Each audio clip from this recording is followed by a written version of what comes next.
이 사무엘 하 우리 압살롬 꽃미남 압살롬 공부를 우리가 하고 있는데요. 사무엘하 14장 우리 성경 정독반 이런 기회라도 성경을 좀 차근차근 한 절 한 절 읽어가는 그런 연습을 하시고 습관이 되시면 성경을 이렇게 대충 읽는 게 아니라 뭐 속독하는 게 아니라 통독만 하는 게 아니라 한 절 한 절 읽을 때에 또 이게 유익한 게 있구나라고 생각하시고 사무엘하 14장 바로 들어가겠습니다. 스루야의 아들 요압이 484면이 되겠는데요. 사무엘하 14장 우리 성령님께 맡겨드리고 조명해 주시기를, 비추어 주시기를 원하는 마음으로, 열린 마음으로 제가 1절을 읽습니다. 스루야의 아들 요압이 왕의 마음이 압살롬에게로 향하는 줄 알고, 이때 왕은 누구죠? 다윗이죠. 그 13장이 어떻게 끝났던가요? 13장이 거기 위에 보시면 38절부터 보겠습니다. 압살롬이 도망하여 그술로 가서 거기에 산지 3년이라. 다윗 왕의 마음이 압살롬을 향하여 간절하니 암논은 이미 죽었으므로 왕이 위로를 받았음이더라. 여러분 기억나시죠? 압살롬, 암논, 다말, 그 어떤 그 강간, 살인 뭐 이런 일들이 있었잖아요. 그래서 압살롬이 도망했다는 말이 3번이나 나왔죠. 34절, 37절, 38절. 압살롬이 도망했다. 그가 누이 동생의 그 원한을 갚아주기 위해서 당시 왕세자였던 첫 번째 다윗의 왕이었던 암논을 술 취하게 해서 살해하고 난 다음에 자기는 외갓집으로 그쪽 나라로 도망갔죠. 망명생활을 하게 되는데요. 그 기간이 얼마라고요? 3년이라. 거기에 산지 3년이라 그랬습니다. 그래서 13장과 그 14장 사이는 적어도 3년이 흘렀던 거죠. 시간차가 있는데요. 그 3년 동안에 어떤 그 등장 인물들의 마음의 변화들이 있었겠습니까? 첫 번째는 그 압살롬의 입장에서는 3년이라는 시간이 좀 억울했을 것 같죠. 자기는 뭐 정당방위를 했다, 누이의 원수를 갚았다. 근데 그 사이에 왕이, 아버지가 다윗 왕이 뭐 도와준 것도 없고 편들은 것도 없고, 그죠? 그리고 다윗 왕의 그 관심에서 눈밖에 나가지고 결국은 도망가게 된 것이고, 그 좀 비참했겠죠. 이제는 어떻게 보면 권력 서열 계승 순위로 볼 때 자기가 1번이잖아요. 그 암논이 없어졌으니까. 그리고 자기는 그 원한을 갚았다고 하는 정당성을 계속 주장했을 것이고, 아버지에 대한 섭섭함도 있었을 것이고, 1년 정도는 뭐 참을 수 있었는데 2년 3년 되어도 뭐 불러주지도 않고, 그러니까 오히려 살인범이 오히려 자기가 떳떳하게 당당하게 오히려 그 마음에 그런 분노가 생겼을 수도 있었겠어요. 그죠? 섭섭함과 분노. 거기다가 자기가 왕이 될 수 있는 자격이 있다고 생각하면 조급함도 있었겠죠. 이렇게 세월을 하루 이틀도 아니고 3년이나 썩으니까요. 젊은 친구가, 전도가 밝은 친구가 빨리 뭐 권력욕도 강하고 쟁취를 하고 뭔가 사회적으로 성취를 해야 되는데 이렇게 낙향해가지고 살고 있으니까 조급한 마음도 있었겠죠. 뭐 이런저런 그 복잡한 심사가 뒤틀려 있었을 압살롬이었을 텐데요. 또 반면에 다윗 왕은 어땠을까요? 다윗 왕은 지난번에 말씀드린 대로 갑자기 믿었던 아들 둘이가 다 없어진 거예요. 왕세자 암논도 없어져 버렸죠. 그리고 이 압살롬도 도망자 신세가 되어서 멀리 떠나버렸죠. 주변에 너무 외로운 거예요. 그나마 살아있는 사람이 누구라고요? 도망갔지만 압살롬이 살아있죠. 그러면 자기가 나이도 많고 그런 상태에서 아들에 대한 그 그리움과 또 후계의 구도에 대한 어떤 그 플랜을 가질 때에 그래도 좀 위로가 되었던 것은 누구 때문이라고요? 압살롬 때문이라고요. 암논이 없어서 슬펐지만 그래도 위로가 되었던 것은 그래도 압살롬이 있잖아 하는 그런 마음, 그것이 위로가 되었다는 거예요. 근데 그것을 누가 옆에서 알아챘죠? 예. 자, 14장으로 다시 들어가겠습니다. 스루야의 아들 요압이 이 요압 장군이 왕의 마음이 압살롬에게로 향하는 줄 알고 그랬죠. 그 압살롬이 멀리 떠나 있어서 측근에 가까운 거리에 두지 못하고 있고 자기의 그 위로거리가 마음으로는 되지만 실제로는 그 아들이 가까이 없음으로 인해서 외로웠던 거죠. 불안했던 거죠. 그러나 다윗이 대놓고 그 살인범을 불러들이기는 어려웠던 거죠. 왜냐하면 자기 가정사 내부적으로 봐도 그 암논의 억울함이 있잖아요. 암논이 물론 잘못했지만 그렇다고 이게 죽이기까지 할 일은 아닐 수 있거든요. 그리고 세상적으로 봐도 국가적으로 봐도 지금 그 정의가 실현돼야 되는데 이 강간범보다 살인범을 우대할 수는 없잖아요. 이 압살롬을 바로 사면시키고 복권시키기에는 이 집권자로서 좀 부담이 있죠. 나라의 공의를 제대로 세워야 될 입장에서 자기 아들이라고 그렇게 살려줘 버리고 몇 년 만에 당장 다시 돌아오게 하면 입장이 좀 곤란하잖아요. 그런저런 사정을 잘 알고 있던 이 요압이 이거 우리 왕이 다윗 왕이 직접 자기 힘으로 자기 손으로 이니셔티브를 쥐고 이 일을 집행하지는 못하겠구나 하는 그런 마음을 간파하고 2절 보세요. 드고아의 사람을 보내 거기서 지혜로운 여인 하나를 데려다가 그에게 이르되 여기서 보면 그냥 여인이 아니죠. 슬기 있는 여인 하나를 데려다가 그랬어요. 그러니까 요압이 직접 말하기는 그렇고 이 지혜로운 슬기 있는 여인 하나를 통해서 뭔가 일을 꾸미려고 하는 거죠. 그에게 이르되 청컨대 청하건대 너는 상주가 된 것처럼 상제가 된 것처럼 조상집에 상복을 입고 기름을 바르지 말고 죽은 사람을 위하여 오래 슬퍼하는 여인같이 행색이 초라하게 이렇게 해가지고 왕께 들어가서 여차여차히 이러이러하게 말하라 하고 할 말을 요압이 그의 입에 그 슬기로운 여인 입에 넣어주니라 그랬어요. 그러니까 이렇게 말하라 하는 것을 다 설명을 잘 해줬다는 거죠. 입에 이렇게 넣어줄 정도로 자세하게 설명을 잘 해줬다는 거죠. 입에 넣어주니까 이제 그걸 말하기만 하면 되는 거예요. 이 여인은 이제 서로 작전을 짰다 그럴까요? 자 4절입니다. 드고와 여인이 여러분 뭐 그냥 제가 요점만 짚어드릴 수도 있지만 이런 기회에 그냥 차근히 함께 읽어가기 위해서 서로 목이 아프지만 여러분도 소리내서 같이 읽으시면 좋겠어요. 드고와 여인이 4절입니다. 왕께 고할 때에 아랠 때에 제가 이 중복을 하는 것은 하나는 개역 개정이고 하나는 개역 한글이기 때문에 그래요. 그렇죠?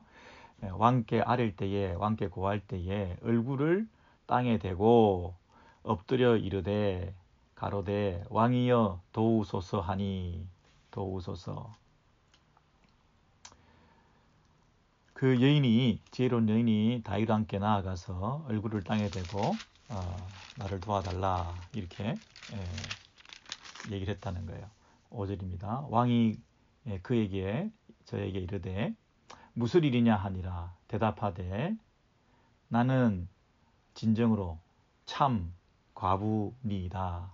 남편은 죽고 아들 둘이 이 여종에게 아들 둘이 있더니 저희가 그들이 들에서 싸우나 말려줄 사람이 아무도 없었으므로 저가 이를 쳐 죽인지라. 그들을 말리는 사람이 아무도 없었으므로 한 아이가 다른 아이를 쳐 죽인지라. 둘이 싸우다가 한 아이를 쳐 죽였다는 거예요. 7절입니다.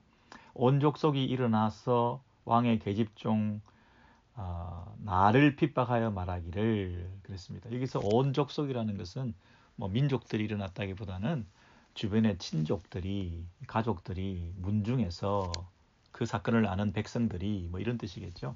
주변의 사람들이 다 일어나서 당신의 여종 나를 핍박하여 말하기를, 그 여인을 핍박했다는 거죠. 여기 얘기는 이제 이야기이기 때문에 가상의 그 스토리를 두 아들이 있었는데 이렇게 얘기를 하는 거죠. 사실인 것처럼. 그의 동생을 쳐 죽인 자를 내놓으라. 우리가 그의 동생 죽인 죄를 갚아 그를 죽여 상속자 될 것까지 끊겠노라 하니, 그러한즉 그들이 내게 남아있는 숯불을 꺼서 내 남편의 이름과 씨를 세상에 남겨두지 아니하겠나이다 하니. 이게 무슨 말이죠? 그 한 아이가 다른 한 아들을 죽였기 때문에 그 죽인 자를, 살인자를, 그 동생을 죽인 자를 내어놓아라. 왜냐하면 이거는 그냥 넘어갈 수 있는 문제가 아니다. 그 죽인 것에 대해서 죄를 갚아 그를 죽여야 할 것 아니냐. 그래서 그렇게 죽게 되면 이 여인에게 남아있는 숯불을 꺼서, 이제 자기는 그러면 이제 뭐 남편도 없죠. 그 다음에 이 아들들도 둘 다 없어지게 되는 거잖아요. 남편의 이름과 씨를 세상에 끼쳐두지 아니하겠나이다. 이렇게 멸절시켜버리겠다고 얘기를 하는 거죠. 그러니까 이 여인 입장에서는 남편과 아들이 없어지면 자기는 사회적으로 의지할 데가 없는 자가 되고 더 이상 그 남편의 씨를 이어갈 수 없는 그런 그 불행한 가정이 되잖아요. 그러니까 이 억울한 일을 왕한테 나와서 요청을 하고 선처를 해달라고 얘기를 한 거죠. 8절입니다. 왕이 여인에게 이르되 내 집으로 가라. 내가 너를 위하여 명령을 내리리라 하는지라. 왕이 도와주겠다고 했습니다. 9절입니다. 드부와 여인이 왕께 아뢰되 고하되 내 주 왕이여, 그 죄는 나와 내 아버지의 집으로 돌릴 것이니 왕과 왕위는 허물이 없으리이다. 그 말은 뭐죠? 왕이 나를 선처해주면 혹시라도 그 결과에 대해서는 모든 게 내 책임이지, 왕께서 나에게 이렇게 선대해 준 것에 대해서는 전혀 어려움이 없도록 그렇게 제가 하겠습니다. 모든 그 죄는, 이 죄라는 것은 이제 모든 뭐 원망이랄까, 불평이랄까, 블레임 받는 건 다 내가 받을 것입니다. 이 얘기죠. 10절입니다. 왕이 이르되 누구든지 내게 말하는 자를 내게로 데려오라. 그가 다시는 너를 건드리지도 못하리라 하니라. 내가 보호해 주겠다는 거죠. 11절입니다. 여인이 이르되 청하건대 왕은 왕의 하나님 여호와를 기억하사 원수 갚는 자가 더 죽이지 못하게 하옵소서. 내 아들을 죽일까 두렵나이다 하니, 왕이 이르되 여호와께서 살아계심을 두고 맹세하노니 내 아들의 머리카락 하나도 땅에 떨어지지 아니하리라 하니라. 그랬어요. 그 살인했던 그 아들을 죽이겠다고 하는, 원수 갚겠다고 하는 그 자들을 그렇게 하지 못하게 하옵소서. 그러면 내 아들 하나 남은 거 죽는 거 정말 두렵습니다. 그랬더니 왕이 뭐라고 얘기했죠? 내가 책임질게. 여호와 하나님의 사심을 가리켜 맹세하노니 네 남은 그 아들의 머리카락 하나라도 땅에 떨어지지 아니하리라. 그랬습니다. 머리카락 하나도 땅에 떨어지지 않게 하겠다는 얘기는 굉장히 관용적인 표현이에요. 끝까지 완벽하게 온전히 보호해 주겠다, 그런 뜻이죠. 좀 아이러니하게도 지금 여기에 이 스토리는 누구에 대한 얘기인가요? 이 다윗 왕에 대한 얘기잖아요. 다윗 왕에게 두 아들이 있는데 암논과 압살롬이 있는데 이 그 압살롬이 그 살인을 했다고 이 압살롬을 하나 남은 아들마저도 죽여버리면 그 애미의 심정이 어떻게 되겠습니까? 하는 이 얘기는 바로 다윗의 심정을 대변하고 있는 거잖아요. 근데 압살롬이 나중에 보면 아시겠습니다만은 외모가 출중하고 머리털이 굉장히 많았거든요. 머리털이 너무너무 많아가지고 어, 어, 그 남성다움과 함께 그 머리털을 다 그냥 팔아도 돈이 될 만큼 그런 머리털이 많았는데 여기 11절에 보면 왕이 스스로 뭐라고 얘기를 하냐면 너 그 남은 아들 하나의 머리카락 하나라도 땅에 떨어지지 않게 하겠다 그랬으니 얼마나 이 그 독자들로 하여금 실소를 금치 못하는 그리고 그 다윗이 제대로 말했네.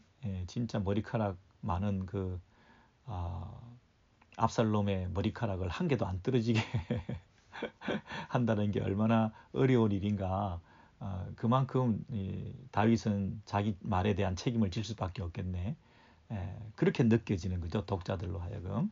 그래서 어떤 그 다윗 왕이 더 큰 약속을 하고 있는 셈이죠. 더 확실한 보호를 하고 있는 셈이죠. 12절입니다. 여인이 이르되 청하건대 당신의 여종을 용납하여 한 말씀을 내 주 왕께 여쭙게 하옵소서. 이 다윗이 그렇게 이제 철저하게 보호하겠다고 아들을 지켜주겠다고 하니까 이 기회에 이제 여인이 하고 싶은 말을 사실은 하는 거죠. 그 요압 장군이 왜 이 여인을 슬기로운 여인을 보냈겠습니까? 이런 틈을 잘 타가지고 알아들을 수 있도록 못 알아듣도록 기분이 안 나쁘도록 알아들을 수 있도록 기분이 너무 나빠지지 않도록 하면서 그걸 받아들일 수 있도록 깨달을 수 있도록 이렇게 슬기로운 여인의 역할을 하는 거죠. 슬기롭지 못한 여인은 어떤 사람인가요? 정면 돌파 그리고 뭐 직언 그 다음에 할 말은 해준다. 나는 뒤끝이 없다. 뭐 이런 어떤 그 사람들을 보냈다면 아마 다윗이 이 말을 듣고 오히려 일이 틀어졌을지도 몰라요. 다윗은 어떤 스타일이냐면요. 그 사무엘하 12장에도 보면 비유를 나단 선지자가 들어서 와서 설명하잖아요. 직설적으로 얘기하지 않고 다윗의 범죄를 지적할 때 비유를 풀어서 부자가 하나 있었는데 온갖 가축을 다 가지는데 가난한 집 하나는 뭐 양새끼 하나 있는 건데 그걸 뺏어가지고 뭐 어쩌고 이러면서 그 비유를 풀어주니까 다윗이 뭐라고 했습니까? 그 고얀 놈, 나쁜 놈 어떻게 그럴 수가 있냐라고 얘기를 스스로 자인하게 만들었잖아요. 예, 완곡하게 비유를 통해서 스스로의 잘못을 깨닫게 될 때 그것이 더 파워풀하고 또 잘 설명되어 지는데 다윗은 그때도 뭐라고 그랬냐면 그런 나쁜 놈이 있나 하고 이제 자기한테 대해서 적용하기보다 남한테 적용하는 데 좀 익숙했다 그럴까요? 나에 대해서는 굉장히 관대하고 잘 깨닫지 못하고 남에 대해서는 너무나 심판자가 돼 있는 이런 어떤 습성이 다윗에게 조금 있는 것 같아요. 아무래도 왕이니까. 근데 다윗의 장점은 뭐냐면 그것이 깨달아졌을 때는 곧바로 돌아온다는 거죠. 다른 핑계 대지 않고 금방 엎드려서 회개한다는 거죠. 지금 여기서도 이 다윗의 위대한 점이 나타났는데요. 지금 여인이 알아듣게 알아듣지 못하게 이렇게 그 얘기를 함으로써 이 압살롬 얘기를 은근히 왕하게 하고 있는데 그 압살롬을 그냥 그렇게 내버려 둘 것이 아니라 다시 불러들여야 될 것 아닌가. 살인을 했다고 해서 당신 아들이 아닌 게 아니지 않냐고. 살인을 했지만 그 살인한 아들을 회복시키는 것은 당신 책임이라고 그냥 그렇게 내버려 두지 말고 빨리 이 문제를 해결하라고. 살인한 사람을 또 그 사람을 살인하면 복수를 하고 원한을 갚아주고 그를 죽여버리면 당신이 내 꼴 나는 거 아니냐. 에? 이 어미가 아무 의지할 데가 없는 것처럼 당신은 두 아들 잃어버리면 당신은 그 후계 구도가 아주 구름 속에 먹구름에 빠지는 것 아니냐. 그 두 아들 다 잃어버린들 당신이 좋을 게 뭐가 있냐. 그냥 한 아들을 잃어버렸지만 한 아들에 대해서는 남은 아들에 대해서는 마음을 좀 부드럽게 하시오. 이렇게 얘기를 한다는 거예요. 근데 그 얘기를 이 여인이 얼마나 슬기롭게 얘기를 하냐면 13절이 중요합니다. 13절을 한번 밑줄을 쳐 놓으시고요. 여인이 이르되 그러면 어찌하여 왕께서 하나님의 백성에게 대하여 이 같은 생각을 하셨나이까?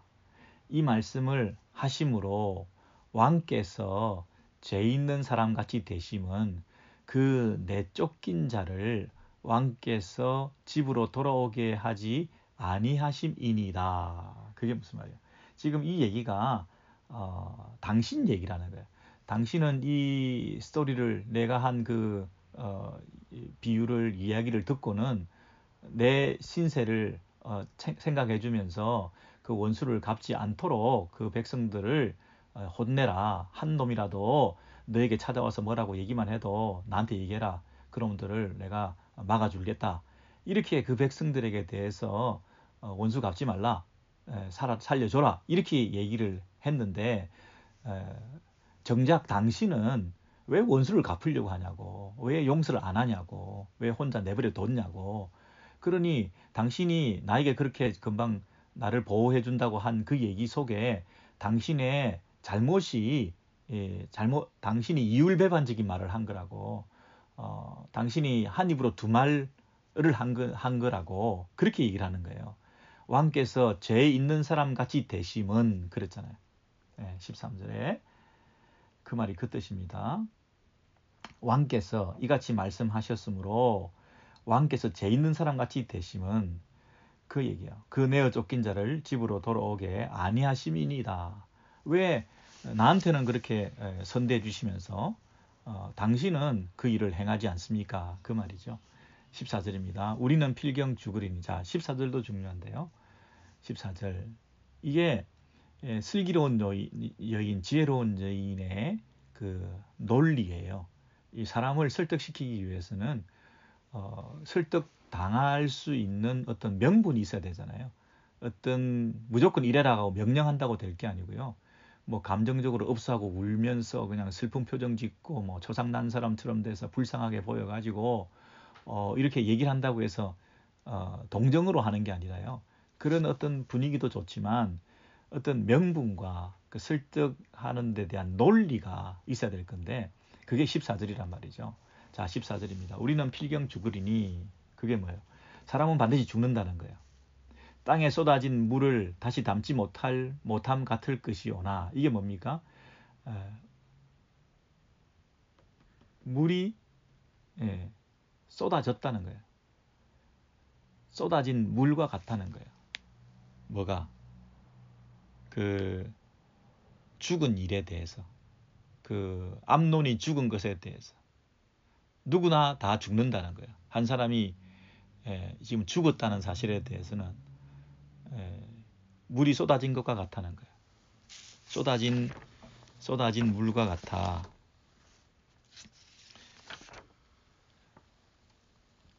자꾸 제가 뭔가 표현이 이상해가지고 쏟아진 물, 엎질러진 물과 같아. 엎질러진 물과 같아. 쏟아진 물이라니까요. 더 우리 익숙한 표현은 엎질러진 물이다 이거는. 주워 담을 수가 없다. 그건 뭐라고? 사람이 누구나 죽는 거다. 죽은 사람에 대해서는 더 이상 그 사람을 돌이킬 수가 없다는 거예요. 누구? 암논 말이죠. 암논. 큰아들 암논이 죽은 것에 대해서는 이미 엎질러진 물이다. 그러니 그거에 대해서 자꾸 집착하지 마라. 다시 담지 못함 같을 것이오나. 그게 14절이죠. 다시 모으지 못함 같을 것이오나. 그죠? 그러니까 암논에 대해서 더 이상 집착할 필요 없다. 이미 죽었다. 죽은 것에 대해서 원수를 갚는다고 해서 다시 돌아올 거 아니다. 살아나는 거 아니다. 그 죽은 자에 대해서는 이미 엎질러진 물로 생각해라. 거기에 대해서 더 애착과 죄책감과 또 원수를 갚아줘야 된다고 하는 그런 어떤 그 마음을 가지고 있을 필요가 없다. 그죠? 그 다음 두 번째는 하나님은 14절 하반절에 하나님은 생명을 빼앗지 아니하시고 방책을 베푸사 내어 쫓긴 자로 하나님께 버린 자가 되지 않게 하시나이다. 이건 두 번째, 이 압살롬에 대해서 얘기를 하는 거예요. 하나님은 지금 불쌍하고 또 억울한 일을 당하거나 또는 도망자 신세가 돼 있거나 또는 문제 가운데 신음하고 있거나 이런 자들을 고통하고 있는 자들을 더 고통스럽게 해서 목숨을 뺏는 사람이 아니고 어떤 방법을 주시는 거라는 거예요. 어떤 길을 열어주신다는 거예요. 어떤 방책을 베푸사 그들을 회복시키시고 살리시는 하나님이라는 거예요. 그래서 내어 쫓긴 자가 완전히 버려진 자가 되지 않게 하시는 분이라는 거예요. 내어 쫓겼다고 해서 완전히 버려지게 하시는 분이 아니라 내어 쫓겨 있는 상태에서 다시 회복해 주시는 생명을 빼앗는 분이 아니라 길을 열어주시는 분이심을 우리 하나님은 그런 분 아니냐. 그러니까 죽은 사람은 죽었고 엎질러진 물이고 두 번째는 지금 살아있는 놈은 살려서 회복해야 되는 거 아니냐. 그렇게 말씀하시는 거예요. 지금 다윗은 어떤 입장에 있는 거죠? 이 두 사람을 연결시키고 있잖아요. 한 사람은 암논이라는 사람은 죽었어요. 아들이. 근데 죽인 자가 누구예요? 이 압살롬이잖아요. 죽은 자에 대한 애틋함 때문에 이 죽인 자를 쉽게 용서할 수 없는 거예요. 근데 죽인 자는 지금 살아있다는 얘기죠. 그러니까 이 두 가지를 연결시키지 말고 분리해서 생각해라는 거예요. 엎질러진 물로 이미 일어난 사건은 사건이고 이제 그 이후에 내쳐진 자를 그냥 계속 저렇게 3년 4년 내버려 둬가지고는 쟤도 죽는다. 그러니까 쟤를 어떻게 살리는 쪽으로 가야 될 거 아니냐. 이렇게 지혜롭게 얘기를 했다는 거예요.